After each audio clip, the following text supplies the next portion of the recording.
সবকিছু ঠিক থাকলে তাহলে পরে জাস্ট একটু কমেন্ট করো সবাই, আমি ক্লাসটা শুরু করে দিচ্ছি। আশা করি সব ঠিকই আছে, তাহলে পরে আমি শুরু করে দিচ্ছি আর সময় নষ্ট না করে। ঠিক আছে, ওকে, চলো।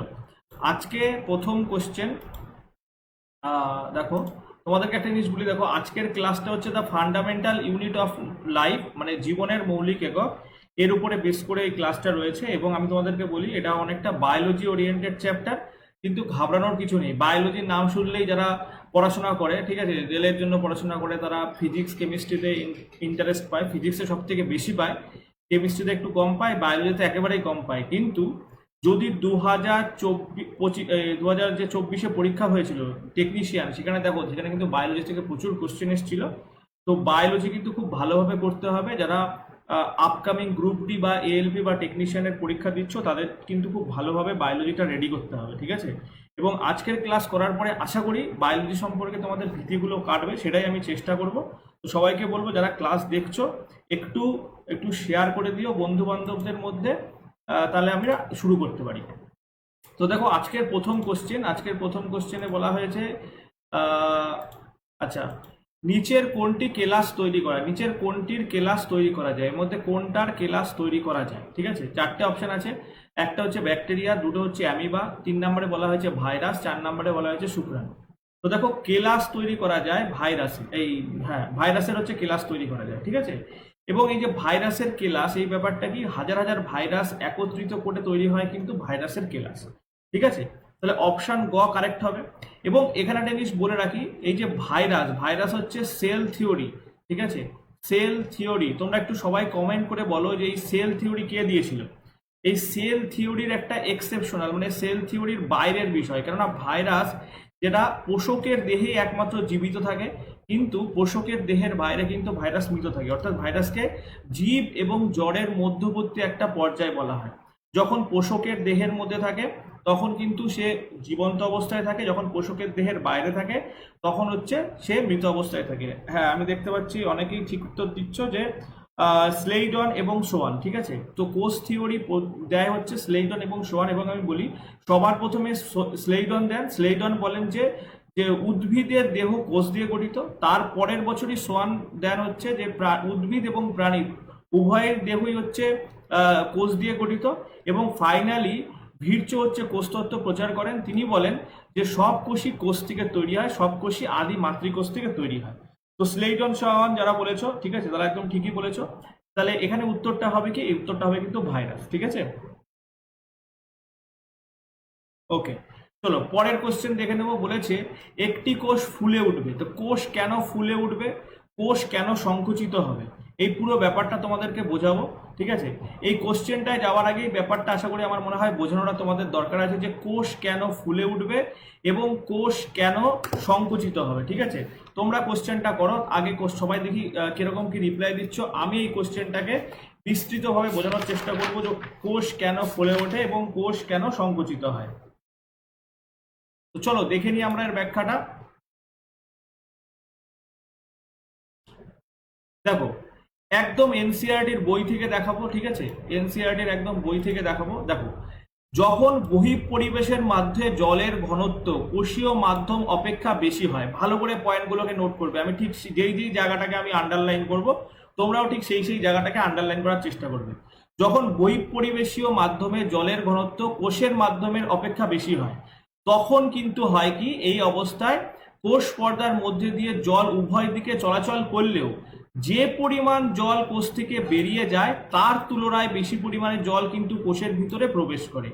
এর ফলে সামগ্রিক ফল কি হয়, কোষে জল প্রবেশ করে এবং কোষটি স্ফীত হয়ে যায়, ঠিক আছে। এটা 1 নাম্বার কেস। দেখো আমি তোমাদেরকে এই জায়গাটা বললাম যে যদি এমন একটা কন্ডিশন হয়, যেই কন্ডিশনে গিয়ে বহিঃপরিবেশে জলের ঘনত্ব কোষীয় মাধ্যমে জলের ঘনত্ব অপেক্ষা কি হবে, বেশি হবে, তাহলেই জল কি হবে, বাইরে থেকে কোষের মধ্যে প্রবেশ করবে, তার ফলে কোষটি স্ফীত হয়ে যাবে, ঠিক আছে। এই কন্ডিশনেই কিন্তু কোষটা স্ফীত হবে। দেখো কন্ডিশন নাম্বার 2 তোমাদেরকে এখানে বলছি। দেখো যদি বহিঃপরিবেশীয় মাধ্যমে কোষীয় মাধ্যমে জলের ঘনত্ব সমান হয়, মানে বহিঃপরিবেশীয় জলের ঘনত্ব যা হবে কোষের মধ্যেও জলের ঘনত্ব তাই হবে, তাহলে কোষ থেকে যে পরিমাণ জল বেরোবে কোষের মধ্যে ঠিক সেই পরিমাণ জলই প্রবেশ করবে। তার ফলে কিন্তু কোষের সংকোচন বা প্রসারণ কিছুটাই হবে না। আর 3 নাম্বার পয়েন্ট এখানে বলেছে বহিঃপরিবেশীয় মাধ্যমের যখন জলের ঘনত্ব কোষীয় মাধ্যম অপেক্ষা কম হবে, বহিঃপরিবেশের ঘনত্ব কম কোষের ঘনত্ব বেশি, তখন কি হবে? অভিস্রবণ প্রক্রিয়ায় কোষ থেকে জল বেরিয়ে যাবে। এই ধরনের বহিঃপরিবেশীয় দ্রবণকে অতিসারক দ্রবণ বলা হয়। এক্ষেত্রে কি হবে? কোষ পর্দার মধ্যের দিকে উভয়ের দিকে জল পরিবাহিত যদি হয়, তাহলেও কোষ থেকে বেশি পরিমাণ জল কিন্তু দেখো এখানে কি বলেছে, বেরিয়ে যাচ্ছে বেশি পরিমাণ জল। ঠিক আছে, যা কোষে প্রবেশ করছে তার থেকে বেশি পরিমাণ জল কোষ থেকে বেরিয়ে যাচ্ছে। এই কারণে কি হবে? কোষটি সংকুচিত হয়ে যাবে। কি হবে? কোষটি সংকুচিত হয়ে যাবে। ঠিক আছে, এবং ঠিক এই কারণে তোমার সাথে দেখো এর সাথে একটা রিলেটেড পয়েন্ট তোমাকে বলবো। ঠিক এই কারণের জন্যই কিন্তু কি হয়, দেখো প্লাজমোলাইসিস হয়। ঠিক আছে, যদি বেশি পরিমাণ জল কোষ থেকে বেরিয়ে যায় তখনই কিন্তু কি হবে? প্লাজমোলাইসিস হবে। তো এই বিষয়টা সবাই আশা করি বুঝতে পেরেছো, এবং যেই যেই জায়গাগুলো তোমাদেরকে নোটিং করলাম সেই সেই জিনিসগুলো কিন্তু অবশ্যই নোটিং করবে। তাহলে এখানে কি বলেছে দেখো, একটি কোষ ফুলে উঠবে। কখন ফুলে উঠবে? যখন কি হবে? বহিঃপরিবেশের জলের ঘনত্ব বেশি হবে, তাহলে পরে কিন্তু জল কি হবে? বহিঃপরিবেশ থেকে কোষের মাধ্যমে প্রবেশ করবে। তাহলে এখানে যেটা কারেক্ট আনসার বেরিয়ে আসবে সেটা কি হবে?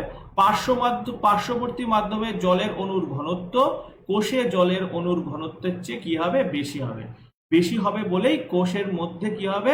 জলের প্রবেশ বেশি ঘটবে, যেটা যে পরিমাণ বেরোবে তার থেকে বেশি পরিমাণ জল কোষের মধ্যে ঢুকে যাবে। ঠিক আছে, সবাই বুঝতে পেরেছো? বুঝতে পারলে একটু কমেন্ট করে জানিও। যদি একটু কঠিন হয় বা তাড়াতাড়ি করে বুদ্ধি বলে ফেলি, তোমাদের যদি বুঝতে অসুবিধা হয় তাহলেও জানাও, না যদি বুঝতে পারো তাহলেও তোমরা কমেন্ট করে জানাও যে বুঝতে পারছো কিনা, ক্লাস ঠিক লাগছে কিনা। তো আমি চলে আসি পরের কোশ্চেনে। পরের কোশ্চেনে কি বলেছে দেখো, ক্রোমোজোমগুলি তৈরি হয় কি দিয়ে? ক্রোমোজোমগুলি তৈরি হয় কি দিয়ে? 3 নাম্বার কোশ্চেন। সবাই 3 নাম্বার কোশ্চেন 3 দিয়ে অপশন ক, খ, গ, ঘ এর মধ্যে কোনটা সেটা উত্তর হবে সেটা আনসার করো। ঠিক আছে, দেখো ক্রোমোজোম গুলো কি দিয়ে তৈরি হয়? দেখো ক্রোমোজোম দেখতে এরকম টাইপের হয়। ঠিক আছে, ক্রোমোজোম দেখতে এরকম হয়। এটাকে কি বলা হয়? ক্রোমোজোম আর্ম বলা হয়। ক্রোমোজোম বাহু বলা হয় এটাকে, এবং এটাকে বলা হয় সেন্ট্রোমিয়ার। সেন্ট্রোমিয়ার বলা হয় এই অংশটাকে। ঠিক আছে, যেখানে ক্রোমোজোমের বাহুগুলো লেগে থাকে। ঠিক আছে, তাহলে এই যে ক্রোমোজোম, এই ক্রোমোজোম হচ্ছে মধ্যে কি কি দিয়ে তৈরি হবে? একদমই ঠিক বলেছো, ডিঅক্সি রাইবো নিউক্লিক অ্যাসিড এবং প্রোটিন দিয়ে তৈরি হবে কিন্তু ক্রোমোজোম। শুধু ডিএনএ না, শুধু প্রোটিন না, ডিএনএ এবং প্রোটিন নিয়ে তৈরি হবে কিন্তু ক্রোমোজোম। তাহলে ডিএনএ এবং প্রোটিন নিয়ে কিন্তু তৈরি হবে ক্রোমোজোম। তাহলে ক্রোমোজোম গুলো কি দিয়ে তৈরি হবে? ডিএনএ দিয়ে তৈরি হবে এবং প্রোটিন দিয়ে তৈরি হবে। এবং ডিএনএ যদি ফুল ফর্ম বলা হয় তাহলে কি হবে? Deoxy ribonucleic acid. গুড। তাহলে চলে আসবো পরের কোশ্চেনে। দেখো বলেছে এই যে বিকল্পগুলি দেওয়া হয়েছে, এই বিকল্পগুলি কোনটি রাইবোসোমের কাজ নয়? এর মধ্যে কোনটা রাইবোসোমের কাজ না? 4টে বিকল্প দেওয়া হয়েছে, 1, 2, 3, 4। আমি 4টে বিকল্প তোমাদেরকে বলছি, তারপরে তোমরা আনসার করো। প্রথমে বলেছে দেখো, এটি প্রোটিন অণু তৈরি করতে সাহায্য করে। অর্থাৎ কে প্রোটিন অণু তৈরি করতে সাহায্য করে? রাইবোসোম। রাইবোসোম হচ্ছে প্রোটিন অণু তৈরি করতে সাহায্য করে। এটা 1 নাম্বার পয়েন্টে বলেছে। 2 নাম্বারে বলেছে এটি এনজাইম তৈরি করতে সাহায্য করে। 3 নাম্বারে বলেছে এটি হরমোন তৈরিতে সাহায্য করে। এবং 4 নাম্বারে বলেছে এটি স্টার্চ অণু তৈরিতে সাহায্য করে। তাহলে এই যে 4টে পয়েন্ট বলা হয়েছে, এর মধ্যে বলেছে এই বিকল্পগুলির মধ্যে কোনটি কাজ নয়। কোনটি নয় বলেছে, কিন্তু কোনটা কাজ সেটা বলেনি, কোনটা কাজ নয় সেটা বলেছে। তাহলে এই অপশনগুলো বললাম। এবার কোনটা কারেক্ট আনসার হবে? এই কোশ্চেনটার নাম্বার হবে কোশ্চেন নাম্বার 4। কোশ্চেন নাম্বার 4 এর এগেনস্টে তোমরা আনসার করতে শুরু করো। আমি তোমাদেরকে আগে এনসিইআরটির ব্যাখ্যা দেখাবো, দেন কিন্তু আমি উত্তর করব। বাহ, সবাই খুব সুন্দর আনসার করছো, খুব ভালো লাগছে।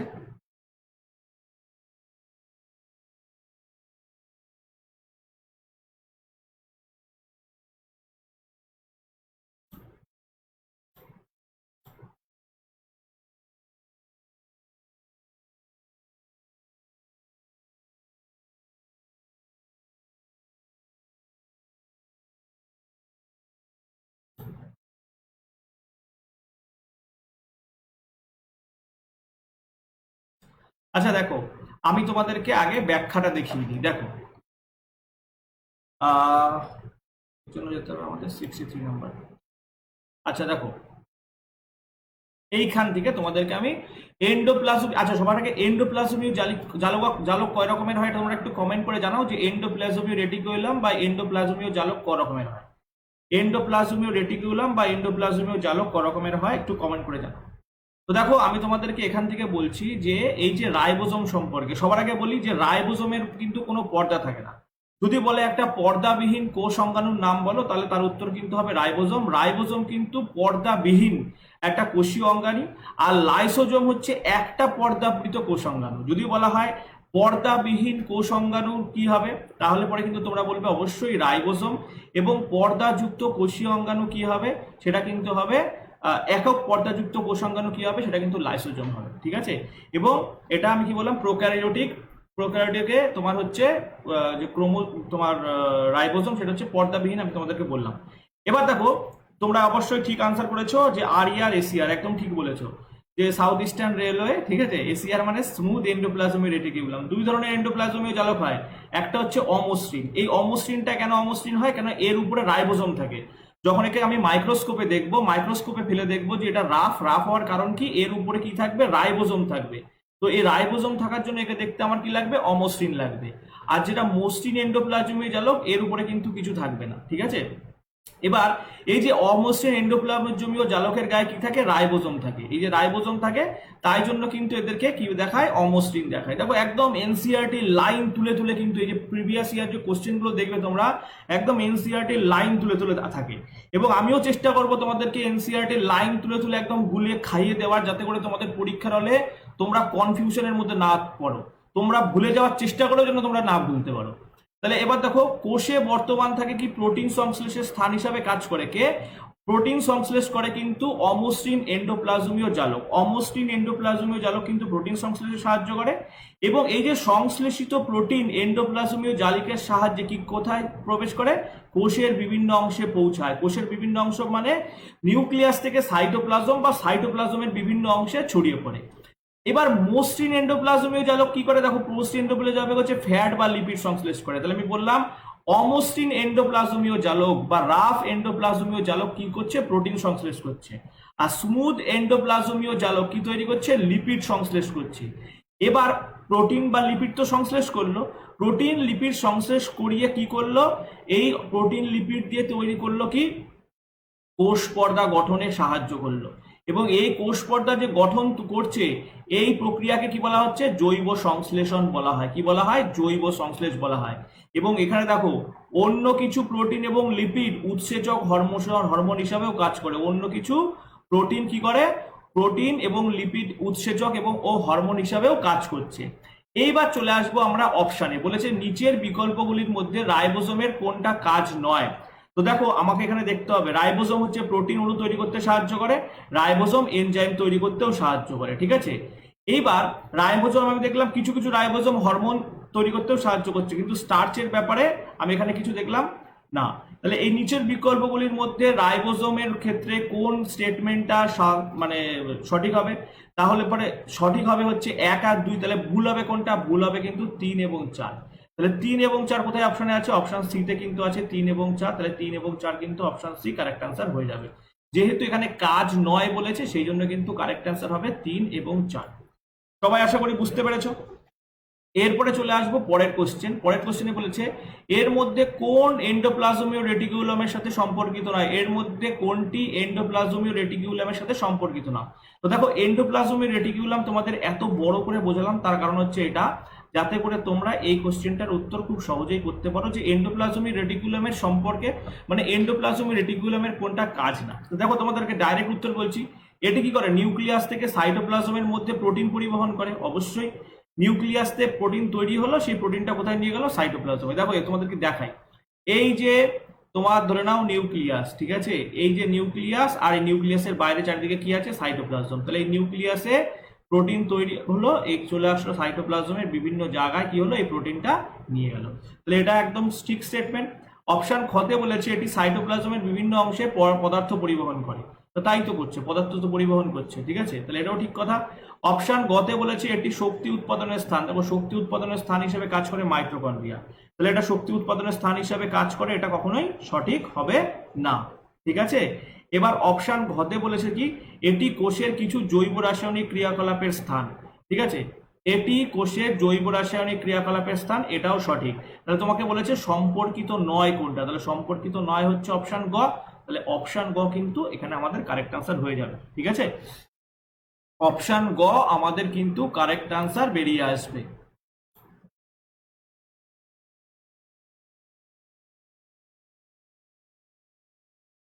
আচ্ছা, যারা দেখছো তোমাদের সবাইকে বলবো, সবাই যদি ভালো লাগে ক্লাস তাহলে অবশ্যই একটু লাইক করে দিও। ঠিক আছে, এবং তোমরা যেরকম কমেন্ট করছো কমেন্ট করা চালিয়ে যাও। যদি কোনো জিজ্ঞাসা থাকে তাহলে অবশ্যই জিজ্ঞাসা করো। ঠিক আছে, কিন্তু চুপ করে শুধু না বুঝে ক্লাস করে চলে যেও না। ঠিক আছে, ক্লাসকে ভালো করে করার চেষ্টা করো। চলে আসবো পরের কোশ্চেনে।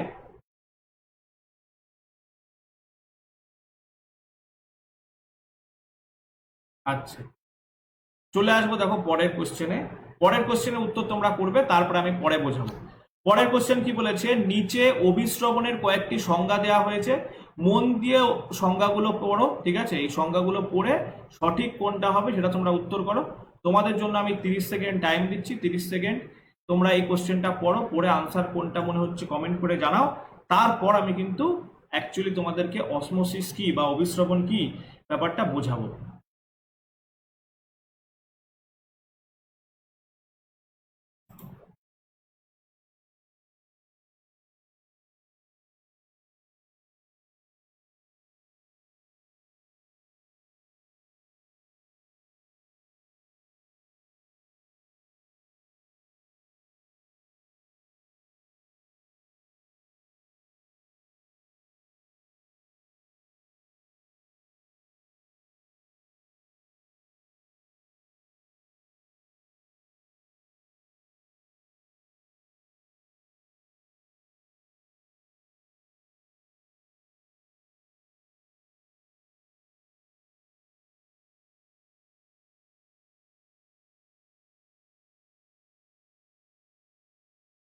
বাহ, সবাই আনসার করেছো। এবার আমি তোমাদেরকে ব্যাপারটা বোঝাই। দেখো দেখো এখানে বলেছে নিচে অভিশ্রবণের কয়েকটি সংজ্ঞা দেওয়া হলো, মন দিয়ে পড়ে সঠিক সংজ্ঞাটা নির্বাচন করো। তো সবার আগে অভিশ্রবণ ব্যাপারটা কি আমি বলি। দেখো, ব্যাপন কঠিন তরল গ্যাসীয় হতে পারে। ব্যাপনের ক্ষেত্রে কি হয়, ঘন জায়গা থেকে লঘু জায়গার মধ্যে, লঘু মাধ্যমের মধ্যে কিন্তু হয় কণাগুলোর সঞ্চালন হয়। মানে ধরে নাও এখানে একটা ঘন কোনো কিছু থাকলো। ঠিক আছে, ধরে নাও এক বালতি জল নিলে, এক বালতি জলের মধ্যে উজালা ঢালছো, এই যে জল, জল আর উজালার মধ্যে কে ঘন? অবশ্যই হচ্ছে উজালা ঘন। বা তুমি ধরো না বডি স্প্রে দিচ্ছ, তাহলে ঘরের যে বায়ু রয়েছে সেই বায়ুর যা ঘনত্ব তার থেকে কি হবে, তোমার ওই বডি স্প্রের ঘনত্ব বেশি হবে। ওই জন্য কি হবে, দেখো এখানে বডি স্প্রে কি হলো, গ্যাসের গ্যাসের মিশ্রণ হলো। এখানে আমি জলের মধ্যে উজালা দিলাম, তাহলে কি হলো, এখানে তরল তরল হলো। তাহলে ঘন মাধ্যম থেকে লঘু মাধ্যমের মধ্যে কণাগুলোর এই যে ছড়িয়ে পড়াটাকে কি বলা হচ্ছে, ব্যাপন বলা হচ্ছে। অভিশ্রবণেও কি হয়, ঘন থেকে লঘু মাধ্যমের দিকেই যায় এবং অর্ধবেদ্য পর্দাও থাকে, কিন্তু এখানে জলের কণাগুলোর সঞ্চালন ঘটে। জলের কণাগুলি কি হয়, ঘন জায়গা থেকে মানে উচ্চ ঘনত্বের স্থান থেকে নিম্ন ঘনত্বের স্থানে যায়। শুধুমাত্র দ্রবণ না, এখানে কিন্তু দ্রবণ বললে হবে না, কি বলতে হবে স্পেসিফিক্যালি, যে জলের কণাগুলি যখন উচ্চ ঘনত্বের স্থান থেকে মানে অর্ধবেদ্য পর্দার মাধ্যমে নিম্ন ঘনত্বের অঞ্চলে সঞ্চালিত হয়, সেটাকেই কিন্তু আমরা অভিশ্রবণ বলি। তাহলে এখানে দেখো কি বলেছে, একটি অর্ধবেদ্য ঝিল্লির মাধ্যমে মানে একটা অর্ধবেদ্য পর্দার মাধ্যমে উচ্চ ঘনত্বের অঞ্চল থেকে নিম্ন ঘনত্বের অঞ্চলে জলের অণু চলাচলকে কি বলা হয়, অভিশ্রবণ বলা হয়। তাহলে এটাই কারেক্ট আনসার হবে। এবার আমি তোমাদেরকে দেখাই নিচের অংশ কেন, নিচের গুলো কেন অপশন হবে না, বিশেষ করে খ আর গ, যেটা নিয়ে সবার কনফিউশন হয়। এখানে কেন দেখো কি বলেছে, দ্রাবকের অণুগুলো উচ্চ ঘনত্ব থেকে নিম্ন ঘনত্বের অঞ্চলে চলাচল করে। তাহলে এখানে কি বলেছে, এখানে দেখো তোমাকে অর্ধবেদ্য পর্দার কথা বলেছে, বলেনি, তাহলে এটা কখনোই আনসার হবে না। অপশন গতে দেখো বলেছে একটি অর্ধবেদ্য পর্দার মাধ্যমে, এখানে আবার অর্ধবেদ্য পর্দার কথা বলেছে, কিন্তু কি বলেছে উচ্চ ঘনত্বের অঞ্চল থেকে নিম্ন ঘনত্বের দ্রাবক, এখানে দ্রাবকের কথা বলেছে, কি হবে, জলের অণুগুলোর সঞ্চালন হবে। জল না বলে কিন্তু দ্রাবক, দ্রাবক মানে যে কোনো দ্রাবককে বলে দিয়েছে, জল ছাড়া অন্য কিছু কেউ বলে দিয়েছে। তাই জন্য কিন্তু অপশন গ কারেক্ট অ্যান্সার হবে না। অপশন কি হবে, অপশন ক কারেক্ট অ্যান্সার হবে, জলের অণুগুলোর সঞ্চালন হতে হবে। কার সঞ্চালন হতে হবে, জলের অণুগুলোর সঞ্চালন উচ্চ ঘনত্বের অঞ্চল থেকে নিম্ন ঘনত্বের অঞ্চলে, তাহলেই অভিশ্রবণ হবে। এবং সাথে কি থাকতে হবে, অর্ধবেদ্য পর্দা কিন্তু থাকতে হবে।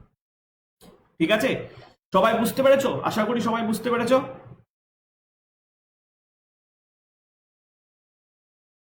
হ্যাঁ একদম। ধূপকাঠির ধোয়া, বডি স্প্রে, এগুলোর মাধ্যমে সব ব্যাপন হচ্ছে। নেক্সট চলে আসবো পরের কোশ্চেনে। পরের কোশ্চেনে বলেছে দেখো, একটি উদ্ভিদ কোষের প্লাজমোলাইসিসকে সংজ্ঞায়িত করা হয়। দেখো প্লাজমোলাইসিস ব্যাপারটা তোমাদেরকে একটু আগেই বুঝিয়ে দিয়েছি, আবার দেখাচ্ছি প্লাজমোলাইসিস ব্যাপারটা কি। ঠিক আছে, প্লাজমোলাইসিস ব্যাপারটা কি?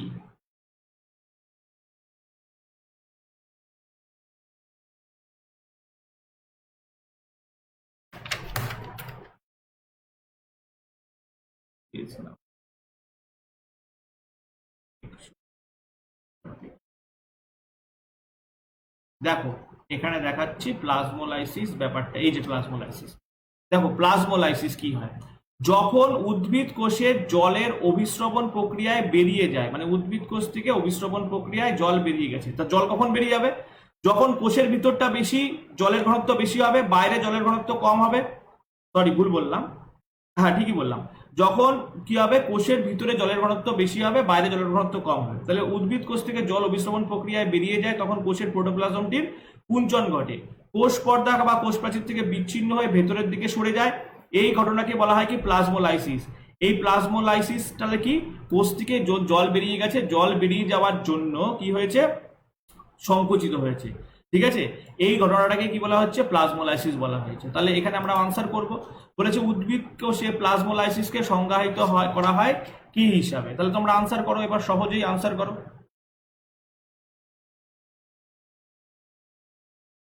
বাহ, সবাই সঠিক উত্তর দিয়েছো। এটা হচ্ছে হাইপারটনিক মাধ্যমে সাইটোপ্লাজমের সংকোচন। ঠিক, হাইপারটনিক মাধ্যমে সাইটোপ্লাজমের হাইপারটনিক মাধ্যমে সাইটোপ্লাজমের সংকোচন। ঠিক আছে, তাহলে সাইটোপ্লাজমের কি হচ্ছে, সংকোচন হচ্ছে। নেক্সট চলে আসবো পরের কোশ্চেনে।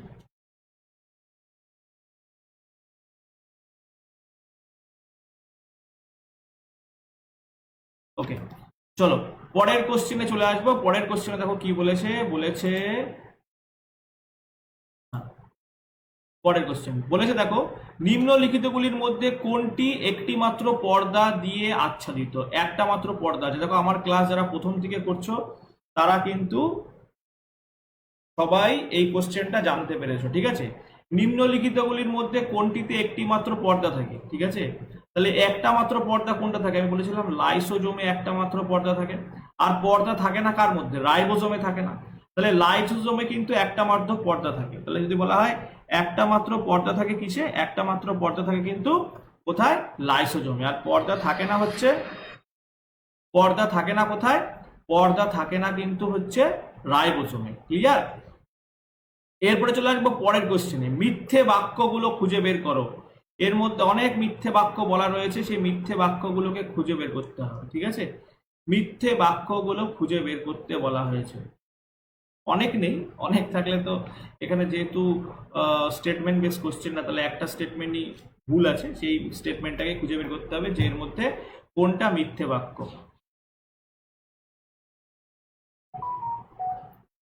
চলো অপশন কোনটা হবে, অপশন কোনটা হবে কমেন্ট করে জানাও। দেখো আমি একটা একটা করে পড়তে শুরু করি। গলগি বস্তু লাইসোজোমের গঠনের সাথে জড়িত। অবশ্যই গলগি বডি থেকে লাইসোজোম গঠিত হয়। এটা কি কোথায় আমি তোমাদেরকে একদম দেখিয়ে দেবো যে গলগি বস্তু থেকে লাইসোজোম গঠিত হয়। তোমরা চলে আসো এখানে, একদম এনসিইআরটির বই থেকে তোমাদেরকে দেখাবো। দেখো একদম এই লাস্টের লাইনটাকে খেয়াল করো। দেখো গলগি বস্তুই হলো লাইসোজোম সংশ্লেষে অংশগ্রহণ করে। কে অংশগ্রহণ করে? গলগি বস্তু লাইসোজোম সংশ্লেষে অংশগ্রহণ করে। ঠিক আছে, আর ইনি হচ্ছেন ক্যামিল্লো গলগি। ঠিক আছে, যিনি গলগি বস্তু আবিষ্কার করেন, এবং এনার একটা খুব গুরুত্বপূর্ণ অবদান রয়েছে। কি অবদান? সেটা হচ্ছে ব্ল্যাক বিক্রিয়া। যদি বলা হয় ব্ল্যাক বিক্রিয়া বা ব্ল্যাক রিয়াকশন কার সাথে যুক্ত, এই টার্মটা সেটা হচ্ছে ক্যামিল্লো গলগি, এই ব্যক্তির সাথে জড়িত। ঠিক আছে, আরো একটা মনে রাখতে হবে, এই যে ব্ল্যাক রিয়াকশন করতে গিয়ে উনি যে জিনিসটা করেছিলেন সেটা কি, সেটা হচ্ছে সিলভার নাইট্রেটের লঘু দ্রবণ ব্যবহার করেছিলেন। ঠিক আছে, তাহলে সিলভার নাইট্রেটের লঘু দ্রবণ দিয়ে রাসায়নিক বিক্রিয়া করেছিলেন কে? তিনিও কিন্তু ক্যামিল্লো গলগি। তাহলে এই সমস্ত বিষয়গুলো কিন্তু ওনার সাথে রিলেটেড, এগুলো মনে রাখতে হবে। তাহলে গলগি বস্তু লাইসোজোম গঠনের সাথে জড়িত, তাহলে এটা একদম সঠিক স্টেটমেন্ট, ঠিক কথা। অপশন খতে বলেছে দেখো, নিউক্লিয়াস নিউক্লিয়াস, মাইটোকন্ড্রিয়া, প্লাস্টিড, এরা হচ্ছে semi autonomous cell organelles. Semi autonomous cell organelles কেন বলা হয়? কারণ এরা হচ্ছে নিজেদের প্রোটিন নিজেরাই সংশ্লেষ করতে পারে, ঠিক আছে? তাহলে নিউক্লিয়াস, মাইটোকন্ড্রিয়া, প্লাস্টিড, এরা হচ্ছে ডিএনএ আছে, এরা নিজেদের প্রোটিন নিজেরাই সংশ্লেষ করতে পারে, তাই এদেরকে বলা হয় semi autonomous cell organelle. Cell organelles মানে হচ্ছে কোষীয় অঙ্গাণু। সেল অর্গানেলস মানে হচ্ছে কোষীয় অঙ্গাণু। অপশন গতে বলেছে মাইটোকন্ড্রিয়াকে কোষের শক্তিঘর বলা হয় কারণ তাদের মধ্যে এটিপি উৎপন্ন হয়। ঠিক কথা, মাইটোকন্ড্রিয়াকে কোষের শক্তিঘর বলা হয়, এটাও ঠিক কথা। তাহলে অপশন ঘ না পড়লেও হবে, অপশন ঘয় উত্তর হবে। তবুও আমি বলছি, দেখো এখানে কিরকম বলা হয়েছে বোকা বোকা কথা, সাইটোপ্লাজমকে প্রোটোপ্লাজম বলা হয়, তাই বলা হয় কি? কখনোই না। প্রোটোপ্লাজম কাকে বলা হয়? সাইটোপ্লাজম এবং নিউক্লিয়াসকে নিয়ে কিন্তু হয় প্রোটোপ্লাজম, ঠিক আছে? এই যে নিউক্লিয়াস এবং এর বাইরে হচ্ছে সাইটোপ্লাজম, মানে যেটা হচ্ছে স্বচ্ছ মাধ্যম, এই দুটো মিলে হয় প্রোটোপ্লাজম। তাহলে সাইটোপ্লাজমকে কখনো প্রোটোপ্লাজম বলা হয় না। এবার তোমাদেরকে আমি বলবো, তোমরা যারা আমার ক্লাস দেখছো সবাই একটু কমেন্ট করে জানাও, তোমরা যারা আমার স্টুডেন্ট সবাই জানো যে প্রোটোপ্লাজম কি আবিষ্কার করেছে। তো প্রোটোপ্লাজম কি আবিষ্কার করেছে এটা কিন্তু জাস্ট একটু আমাকে কমেন্ট করে জানাও, প্রোটোপ্লাজম কি আবিষ্কার করেন, এবং সাথে সাথে জানাও নিউক্লিয়াস কি আবিষ্কার করেন। যদি তোমরা মুখস্থ না থাকে তোমাদেরকে কি করে মুখস্থ রাখতে হবে সেটাও আমি তোমাদেরকে এই ক্লাসেই শেখাবো। লেখো, সবাই কমেন্ট করে জানাও যে প্রোটোপ্লাজম কি আবিষ্কার করেন এবং সাইটোপ্লাজম কি আবিষ্কার করেন। স্পেলিং ডাজ নট ম্যাটার, যা হয় মোটামুটি নামটা আমি যাতে বুঝতে পারলেই হবে। সবাই একটু জাস্ট কমেন্ট করে জানাও। শুধু ভাই নাম লিখো না, এইটা এ আবিষ্কার করে, ঠিক আছে? পার্কেনজি লিখেছো, কিন্তু পার্কেনজি কি আবিষ্কার করে সেটা বলো।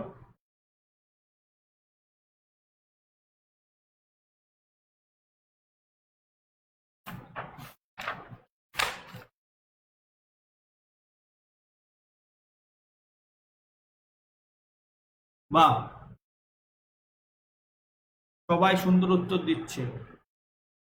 দেখো, প্রোটোপ্লাজম আবিষ্কার করেন পার্কেনজি, একদম সঠিক। এবং ব্রাউন আবিষ্কার করেন কি? ব্রাউন আবিষ্কার করেন হচ্ছে নিউক্লিয়াস, একদম ঠিক কথা বলেছো। আমি জাস্ট তোমাদেরকে দেখো একদম তোমাদেরকে ফোকাস করিয়ে দেবো, কোনো রকম ভাবে ভুল হবে না। ব্রাউন ব্রেড দিয়ে কেউ কোনোদিনও অমলেট দিয়ে খেয়েছো?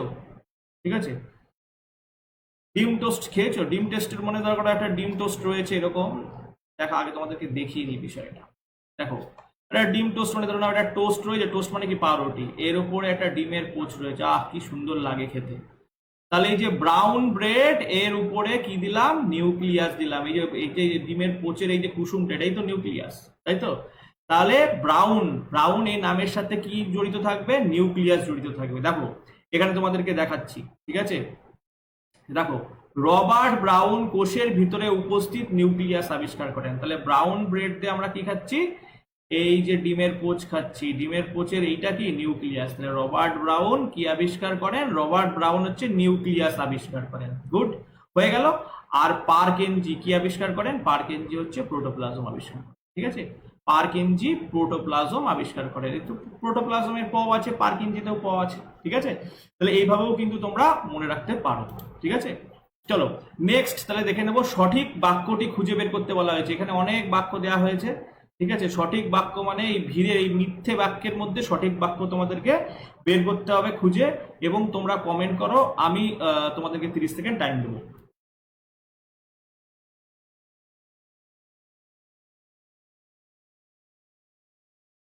সবাই একটু কমেন্ট করো।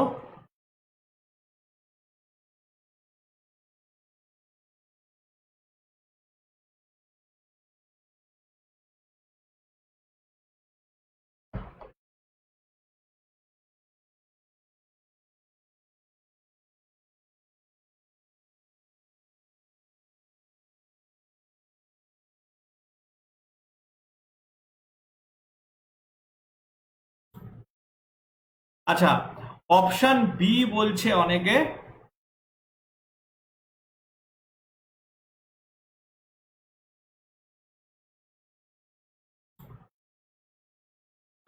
অপশন এ বলছে, আচ্ছা একজন এ বি বলেছে, বাদ বাকি সবাই অপশন এ বলছে। চলো দেখো, বই দেখে কিন্তু ভাই উত্তর দিও না কেউ, ঠিক আছে? তাতে কিন্তু তোমরাই মারা পড়বা। বই দেখে উত্তর দিও না কেউ। দেখো এখানে তোমাদের যে কোশ্চেনটা বলা হয়েছে, দেখো বলি, লাইসোজোম হলো পাচক উৎসেচক দ্বারা পরিপূর্ণ পর্দাবৃত থলির মতো কোষীয় অঙ্গাণু। একদম কারেক্ট স্টেটমেন্ট, এই স্টেটমেন্টটাই কারেক্ট। তাহলে আর বাদ বাকিগুলো পড়ারই দরকার নেই। এবং এই লাইনটা না একদম এনসিইআরটি এর বইয়ের লাইন, ঠিক আছে? তোমাদেরকে আমি সেটাও দেখাবো। দেখো, সেটা হচ্ছে লাইসোজোম সম্পর্কে বলা হয়েছে, তাই তো? দেখো, লাইসোজোম সম্পর্কে আমরা দেখে নেব।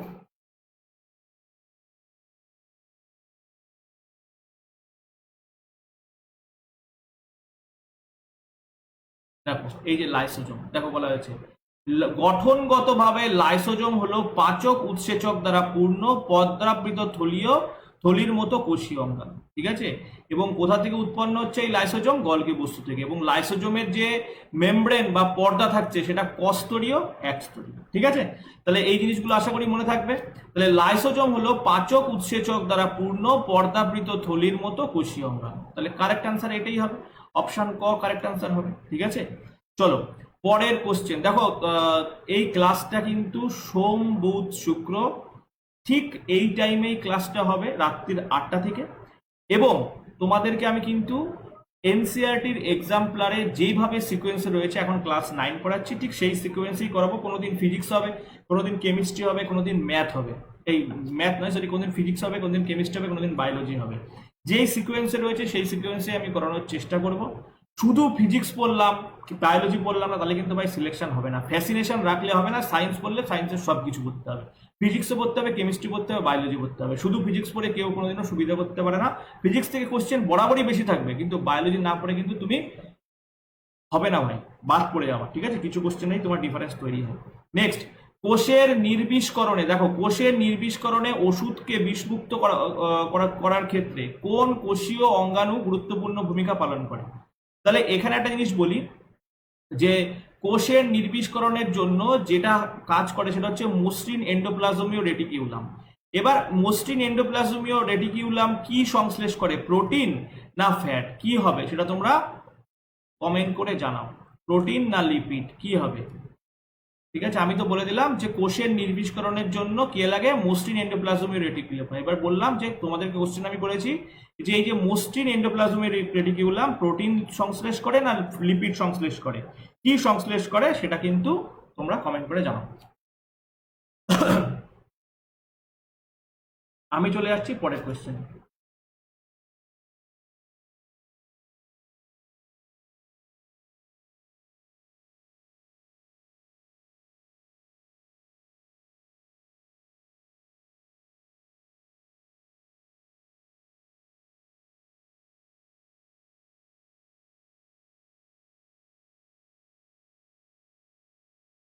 চলো, না না, প্রোটিন যারা বলছো তারা ঠিক বলছো না ভাই। প্রোটিন হচ্ছে রাফ এন্ডোপ্লাজমীয় রেটিকিউলাম, যার মধ্যে রাইবোজোম থাকে। রাইবোজোম প্রোটিন সংশ্লেষ করে, ঠিক আছে? ফ্যাট সংশ্লেষ করছে, লিপিড সংশ্লেষ করছে, এটা ঠিক আনসার হবে। তাহলে দেখো পরে বলছে কোষের ঝিল্লি তৈরির জন্য প্রয়োজনীয় প্রোটিন এবং লিপিড তৈরি করে কে? কোষের ঝিল্লি তৈরি করার জন্য প্রোটিন এবং লিপিড তৈরি করে কে? তো প্রোটিন এবং লিপিড তৈরি করে কে? প্রোটিন তৈরি করে হচ্ছে রাফ এন্ডোপ্লাজমীয় রেটিকিউলাম বা অমসৃণ এন্ডোপ্লাজমীয় জালক। আর স্মুথ এন্ডোপ্লাজমীয় জালক কি করছে? নির্বিষকরণ তো করছে, সঙ্গে সঙ্গে লিপিড সংশ্লেষ করছে। তাহলে এরা সবাই কি? এন্ডোপ্লাজমীয় রেটিকিউলাম। তাহলে কোষীয় ঝিল্লি প্রোটিন এবং লিপিড তৈরি করে, সেটা হচ্ছে কি? এন্ডোপ্লাজমীয় রেটিকিউলাম। তাহলে অপশন ক কিন্তু কারেক্ট আনসার চলে আসবে। এরপরে চলে আসবো পরের কোশ্চেনে। বলা হয়েছে প্রোক্যারিওটের অনির্ধারিত নিউক্লিয়াস অঞ্চলকে কি বলে? প্রোক্যারিওটের অনির্ধারিত নিউক্লিয়ার অঞ্চলকে কি বলা হয়? ঠিক আছে, তোমরা আনসার করো। তার আগে আমি তোমাদেরকে জাস্ট একটু দেখিয়ে দেবো যে একদম দেখো এনসিইআরটি, তোমরা আনসার করো, তোমাদেরকে আমি একটা জিনিস দেখাবো।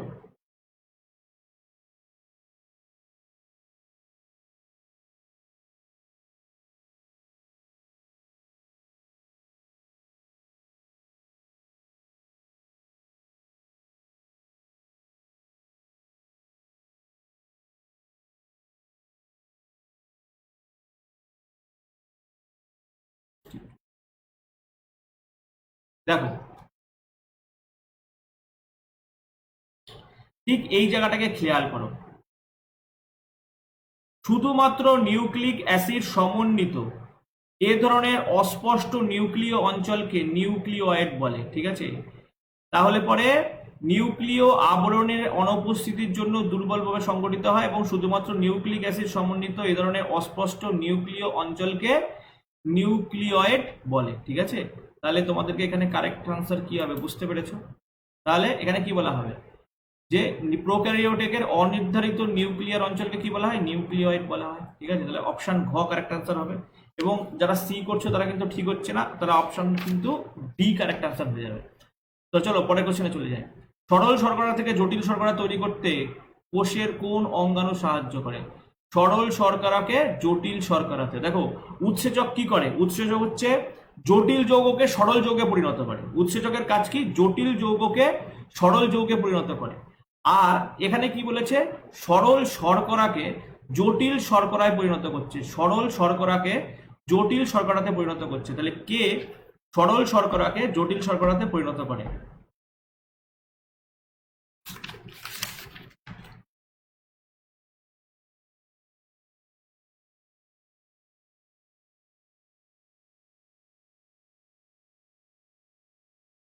একদম ঠিক, গলগি বডি।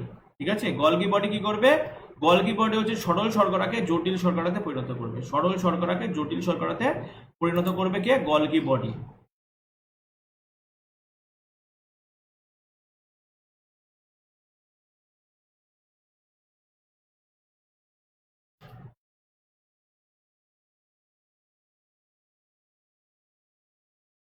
দেখো এই জায়গায় দেখো ভালো করে, গলগি বস্তু সরল শর্করা থেকে জটিল শর্করা তৈরি করে।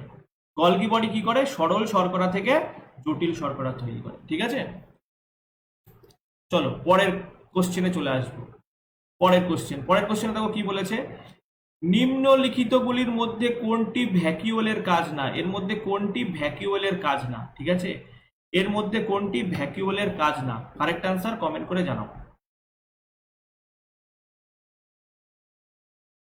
নিম্নলিখিতগুলির মধ্যে কোনটি ভ্যাকুউলের কাজ না?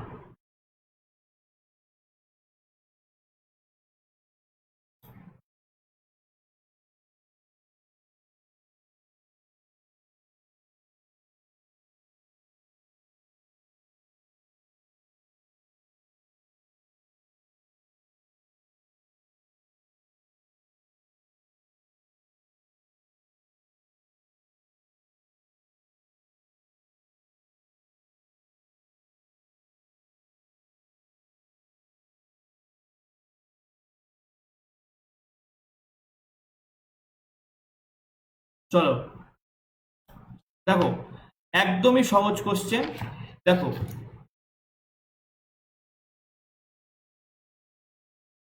কোষের স্থূলতা এবং অনমনীয়তা প্রদান করা, এটা হচ্ছে ভ্যাকুউলের কাজ না। বাদ বাকি সবই ভ্যাকুউলের কাজ। সংরক্ষণ, বজ্র নিঃসরণ এবং গতিবিধি নিয়ন্ত্রণ, এগুলো সবগুলোই কিন্তু ভ্যাকুউলের কাজ।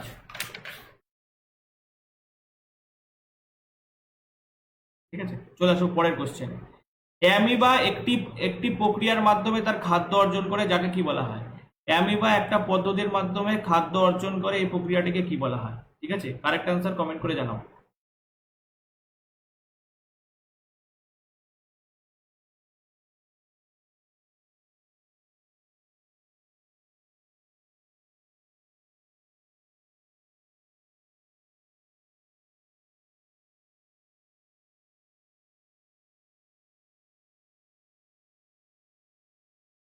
ঠিক, একদম ঠিক, এন্ডোসাইটোসিস বলা হয়। ঠিক আছে, অ্যামিবা যে তোমার ঠিক। চলো পরের কোশ্চেনে চলে আসবো। পরের কোশ্চেনে বলেছে এর মধ্যে কোনটির কোষ প্রাচীর সেলুলোজ দিয়ে তৈরি নয়? কার কোষ প্রাচীর? দেখো সেলুলোজ দিয়ে কোষ প্রাচীর তৈরি হয় হচ্ছে উদ্ভিদের কোষ প্রাচীর। কোষ প্রাচীর থাকে উদ্ভিদের। প্রাণী কোষের সর্ববহিস্থ আবরণীকে কি বলা হয়? প্রাণী কোষের সর্ববহিস্থ আবরণীকে বলা হয় কোষ পর্দা। উদ্ভিদ কোষের সর্ববহিস্থ কোষ মানে আবরণী যেটা, সেটা কিন্তু কোষ প্রাচীর। তাহলে উদ্ভিদের কোষ প্রাচীর কি দিয়ে তৈরি হয়? সেলুলোজ দিয়ে তৈরি হয়। কি দিয়ে তৈরি হয়? সেলুলোজ দিয়ে তৈরি হয়। কিন্তু প্রাণীর কোষ প্রাচীর কিন্তু থাকে না। এখানে বলেছে কার কোষ প্রাচীর সেলুলোজ দিয়ে তৈরি না। এর মধ্যে দেখো, এর মধ্যে কার কোষ প্রাচীর সেলুলোজ দিয়ে তৈরি না? ঠিক আছে, তাহলে দেখো কোষ প্রাচীর সেলুলোজ দিয়ে তৈরি না, সেটা কিন্তু ব্যাকটেরিয়া। ব্যাকটেরিয়ার কোষ প্রাচীর কিন্তু সেলুলোজ দিয়ে তৈরি না। ঠিক আছে, চলে আসবো পরের কোশ্চেনে। পরের কোশ্চেনে দেখো কি বলেছে? কোনটির অধ্যয়নের জন্য সিলভার নাইট্রেট দ্রবণ ব্যবহার করা হয়? সিলভার নাইট্রেট এই দ্রবণটি ব্যবহার করা হয় কোনটির অধ্যয়নের জন্য? ঠিক আছে, তো সিলভার নাইট্রেট এই দ্রবণটি ব্যবহার করেছিল ক্যামিলো গলগি, তাহলে গলগি বডি হবে। ঠিক আছে, গলগি বডি এটা হবে কারেক্ট আনসার। তোমাদেরকে আমি দেখিয়েছিলাম, আরো একবার চাইলে আরো একবার দেখিয়ে দিতে পারি। চলো,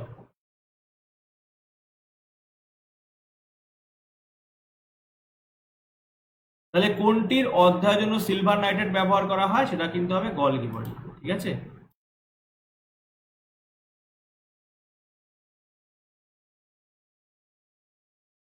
ওকে, চলো।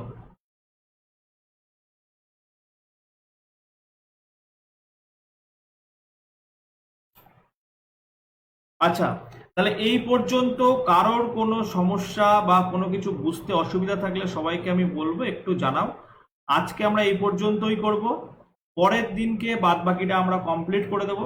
ঠিক আছে, তো আজকে এই পর্যন্ত ক্লাস, সবাই যদি বুঝতে পেরে থাকো তাহলে পরে এই পর্যন্তই ক্লাস রাখবো। এবং এর যে পিডিএফ আমি বলবো, এর পিডিএফ আমি কিন্তু আমার টেলিগ্রাম চ্যানেলে আমি দিয়ে দেবো। টেলিগ্রাম চ্যানেলে জয়েন হওয়ার লিঙ্ক এই ভিডিওতে ডেসক্রিপশন বক্সে যাও, ডিসক্রিপশন বক্সে গিয়ে দেখো টেলিগ্রাম চ্যানেলে জয়েন হওয়ার লিঙ্ক আছে, সেখান থেকে টেলিগ্রাম চ্যানেলে জয়েন হয়ে যাও। আমি এর যে পিডিএফ কপি সেটা টেলিগ্রাম চ্যানেলে দিয়ে দিচ্ছি। কারোর কোনো কোশ্চেন করার থাকলে তোমরা কোশ্চেন করতে পারো।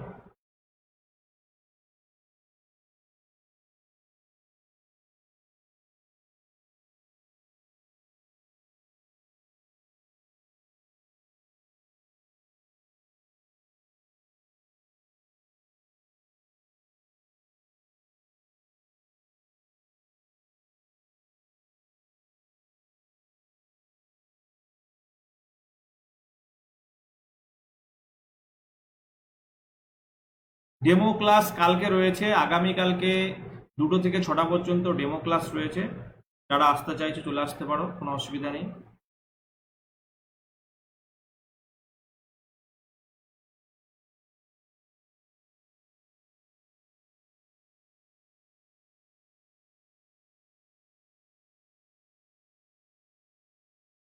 দেখো, যদি বাইরের মাধ্যম বেশি ঘন হয় তাহলে সেই মাধ্যম থেকে কোষের মধ্যে কি হবে, জল প্রবেশ করবে। যদি ভিতরের মাধ্যম ঘন হয়, বাইরের মাধ্যম তরল হয়, তাহলে কি হবে, ভিতরের মাধ্যম থেকে বাইরের মাধ্যমে জলের প্রবাহ ঘটবে, কোষ সংকুচিত হয়ে যাবে। এবং ভিতরের মাধ্যম আর বাইরের মাধ্যমে উভয়ের যদি ঘনত্ব সেম থাকে তাহলে কোষে যে পরিমাণ জল ঢুকবে কোষ থেকে ঠিক সেই পরিমাণে জলে বেরিয়ে যাবে। ঠিক আছে,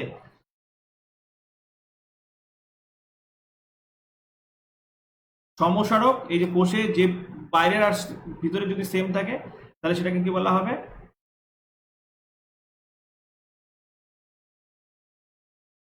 ওকে, ঠিক আছে, তাহলে আশা করি সবাই বুঝতে পেরেছো। ঠিক আছে, আজকের ক্লাস এই পর্যন্তই। পরের ক্লাস নিয়ে আমি খুব তাড়াতাড়ি হাজির হচ্ছি, সেটা সোমবারের ক্লাস হতে পারে। থ্যাঙ্কস ফর ওয়াচিং, সকলকে গুড নাইট। ভালো করে এইভাবে প্রিপারেশন চালিয়ে যাবো।